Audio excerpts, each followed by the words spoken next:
it's Luke, and I'm here with my buddy TJ. Hi. I've been playing Starlink-Battle for the Atlas on my Xbox One.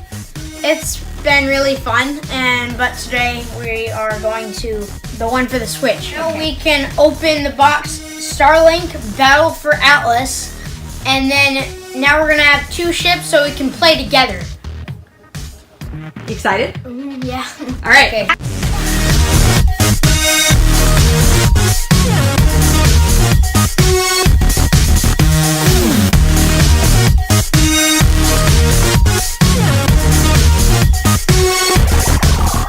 Reminds me a lot like Avatar. Just the colors, the animation.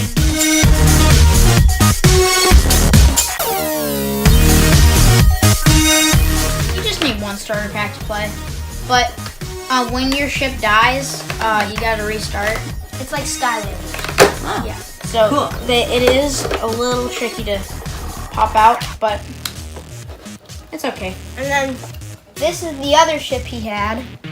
In order to play together, you have to have two starter packs for the same platform. So, yeah. Okay, so the guy that I'm controlling right now is called Mason.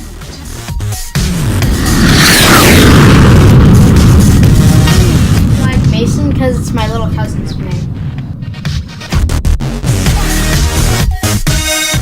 I'm really happy I got Starlink-Battle for Atlas. It's a lot of fun. I'm very glad. Is that enough video, Mom? Please, can we just play? Yeah. Thanks.